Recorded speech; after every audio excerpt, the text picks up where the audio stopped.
Yeah, welcome back to the SportsMax Zone. Time now to talk cricket again. Round 3 of the Cricket West Indies Regional 4-Day Championship has already produced one outright result.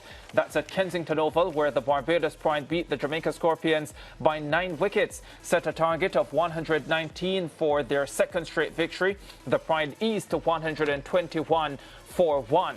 Earlier, the Scorpions, who resumed day 3 on 26 for 1 in their second innings, added 154 to be bowled out for 180 in 54.2 overs.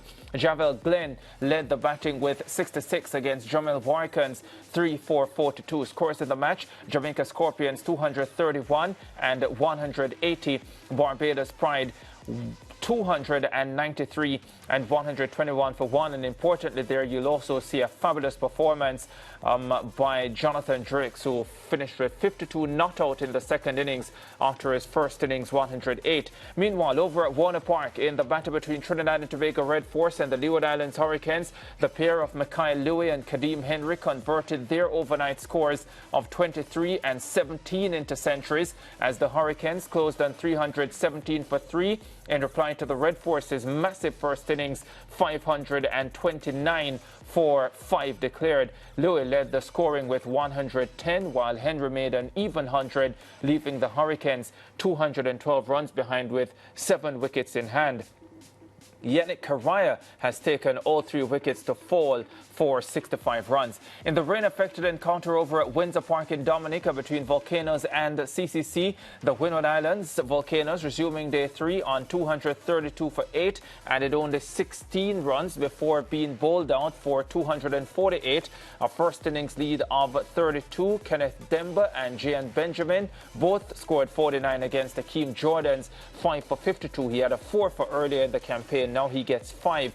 The combined campuses and colleges in their second innings got to 29 without loss before rain brought an early end to the day's play. Karen Powell, 16, and Daniel Evelyn, 10, will resume batting on day number 4.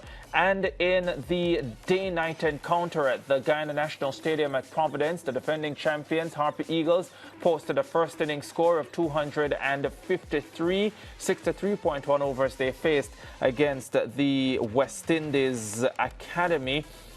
Harpy Eagles got half centuries from Ronaldo Ali Mohammed, 68. Well, he's been having a fine season with both bat and ball. Gudakesh Moti joining the party with 52. Jadiah Blades, 4 for 37. And Zeshan Matara, 3 for 37. The pick of the Academy bowlers. And replying, the West Indies Academy have gotten to 65 for 2 in 27 overs. Akeem Ogis, the former West Indies under-19 captain, unbeaten on 41 opening the batting. Rivaldo Clark is with him, yet to get off the mark. Justin Jagisar, 18, and Teddy Bishop without scoring, the batsmen to be dismissed. So that's the latest around the regional 4-day tournament. Centuries for a couple of Hurricanes players, but the one that stands out for me is the West Indies opener, Mikhail Louis. Well, we were just talking yesterday or the day before, Ricardo, wasn't it, that he needs to respond to the other openers who have been getting a lot of runs, and Mikhail Louis did. Kadeem Henry getting 100 with him as well. Seems to me that the batting conditions at Warner Park very good at the moment, because TNT with their 500 plus declared score, and the Hurricanes 317 for 3 at stumps. Can I tell you how exciting, how excited I feel seeing these players respond to each other? I know you and Ricardo are going to get the analysts to come in and analyze the pitches and the conditions and what is wrong and why it is we're getting so much runs. But right now, I'm going to live in my own little bubble here in this middle and think that, you know, our batting has been improving and our players are really stepping up till that analyst comes on. Yeah, I guess the real proof of how much improvement the batsmen have made is when we play Australia in the next Test series, which is this summer. That's not until July into August. So when you play that level of opposition, then you'll get an understanding of how much improvement has been made. But what is fact?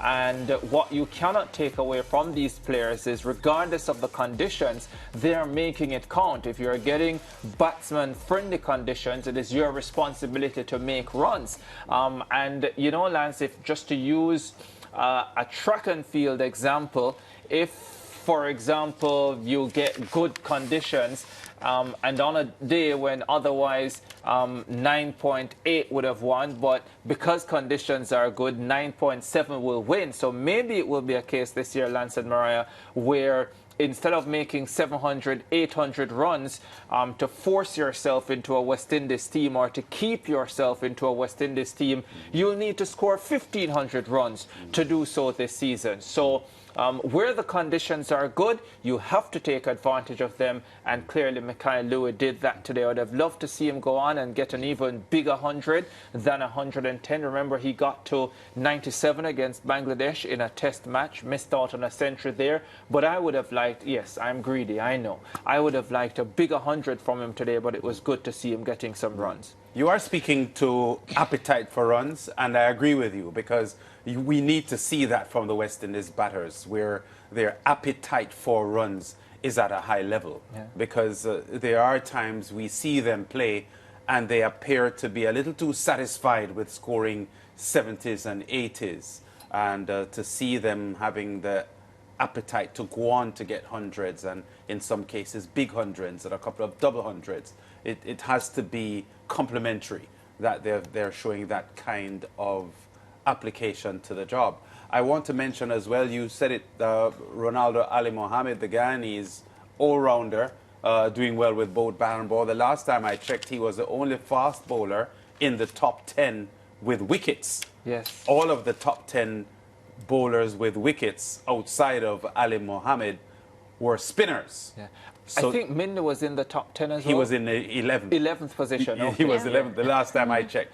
So for him to get a good 68 today is good on him. Yeah. It shows that his all-round game is pretty solid at the moment. Yeah. And he had that brilliant partnership as well with his captain in the last round that helped the Harpy Eagles, Tevin Imlat, that helped the Harpy Eagles in their first innings to really get close to parity to go on and win that one. So he's having a noteworthy season to this point. I know the Windwards are struggling in the tournament, but the CCC's Akeem Jordan had a 5 for today, didn't they? Yeah. Did he against them? So he's now 6th most wickets with this 5 for. Yeah. But coming into the round, I think he was out of the top 10.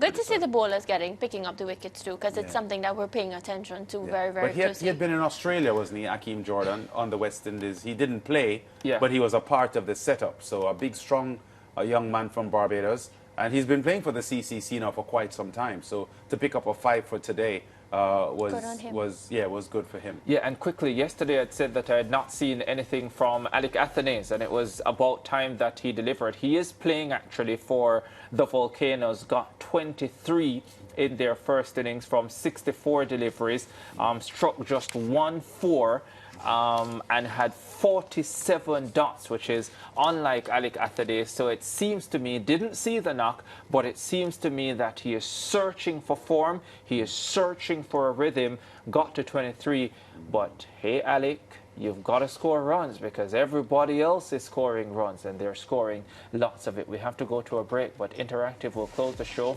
including the class moments. Maybe we'll get some Valentine's moments to pick the best one. We'll be back. Yeah.